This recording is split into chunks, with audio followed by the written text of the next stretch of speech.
चुनावी सभाओं में हेमंत सोरेन और कल्पना सोरेन को बंटी और बबली कहा करती थी, लेकिन बंटी और बबली ने मिलकर बीजेपी को ठीक से हरा दिया।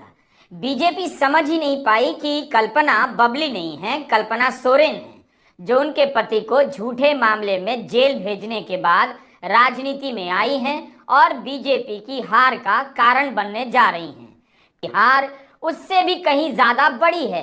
केवल हिम्मत के दम पर हेमंत सोरेन ने नरेंद्र मोदी, अमित शाह, हेमंता बिस्वा शर्मा और निशिकांत दुबे की सेना को परास्त कर दिया। कृषि मंत्री शिवराज सिंह चौहान भी झारखंड में लंबे समय तक सक्रिय किए गए। हेमंता बिस्वा शर्मा और शिवराज सिंह चौहान को झारखंड में चुनाव प्रभारी बनाया गया। हेमंता बिस्वा शर्मा तो असम से ज्यादा झारखंड के मुख्यमंत्री लगने लगे। अपने राज्य का मुद्दा अपने साथ लेकर यहाँ आ गए और बांटने लगे। अब इन मुद्दों को अटैची में ठूंस कर वापस जाना पड़ेगा। झारखंड के पूर्व मुख्यमंत्री रघुवर दास को भी पड़ोस के राज्य ओडिशा का सीटों को नहीं संभाला, बल्कि गठबंधन की सीटों पर भी काम किया। नतीजा दिखने लगा।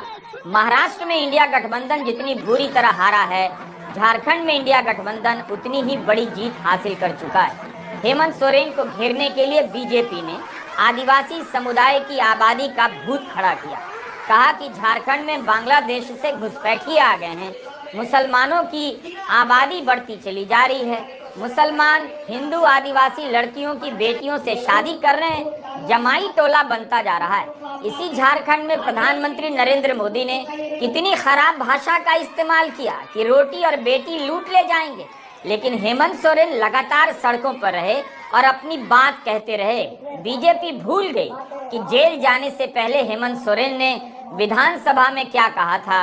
हेमंत ने अपनी बात साबित कर दी। एक आदिवासी मुख्यमंत्री को निकलने का प्रयास है, क्योंकि इस आदिवासी मुख्यमंत्री के शरीर में हड्डियां कुछ अधिक है, इसलिए उस हड्डी को निकालने के लिए ईडी उसका डिसेक्शन करने में लगी हुई, ताकि हम कैसे इसको निकाल जाए। लेकिन इतना आसान नहीं। गलती से गले में फंस गया तो पूरा का पूरा आंतड़ी फाड़ के, इस वजह से संभल के खाने का कोशिश कीजिएगा। झारखंड मुक्ति मोर्चा ने बीजेपी के सभी सांप्रदायिक मुद्दों पर सामने से जवाब दिया। पार्टी हेमंता बिस्वा शर्मा ने कोई कसर नहीं छोड़ी। प्रधानमंत्री से लेकर गृहमंत्री तक ने धुआंधार घुसपैठ से लेकर रोटी बेटी लूट लिए जाने का मुद्दा उठाया। तब भी हेमंत सोरेन को नहीं हरा पाए। कोई ठोस सबूत नहीं था, फिर भी हेमंत सोरेन को लोकसभा चुनाव से पहले जेल में डाला गया। 5 महीने बाद जब जमानत मिली तो ईडी सुप्रीम कोर्ट गई, वहां भी हार गई।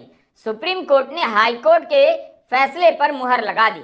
झारखंड में बीजेपी की हार बहुत बड़ी हार है। उसके लिए वहां किसी भी दल को तोड़ लेना बाएं हाथ का खेल माना जाता है। जांच एजेंसी का कितना इस्तेमाल रहा, बीच चुनाव में और चुनाव से पहले कितने छापे पड़े, तब भी हेमंत सोरेन ने मुकाबला किया और बीजेपी को हरा दिया। ऐसा तो हो नहीं सकता कि राष्ट्रीय स्वयंसेवक संघ केवल महाराष्ट्र में सैकड़ों सभाएं कर रहा था, घर घर जा रहा था, झारखंड में भी जा रहा होगा। तो झारखंड में क्या हुआ, क्यों नहीं बीजेपी को सफलता मिली? 2019 के विधानसभा चुनाव में अनुसूचित जनजाति के लिए आरक्षित सीटों पर बीजेपी को बड़ी हार मिली थी। अगर इस चुनाव में बीजेपी को बेहतर करना था तो उसे इन सीटों पर अपना प्रदर्शन ठीक करना था। बीजेपी ने आदिवासी समाज को प्रभावित करने के लिए कई मुद्दे उठाए। सांप्रदायिक मुद्दों के अलावा यह भी कहा कि पहली बार आदिवासी महिला को राष्ट्रपति बनाया, 2 राज्यों में आदिवासी को मुख्यमंत्री बनाया। इसके जवाब में कल्पना सोरेन अपनी सभाओं में छत्तीसगढ़ के हसदेव के जंगलों से आदिवासी समाज के विस्थापित होने का मुद्दा उठाने लग गई।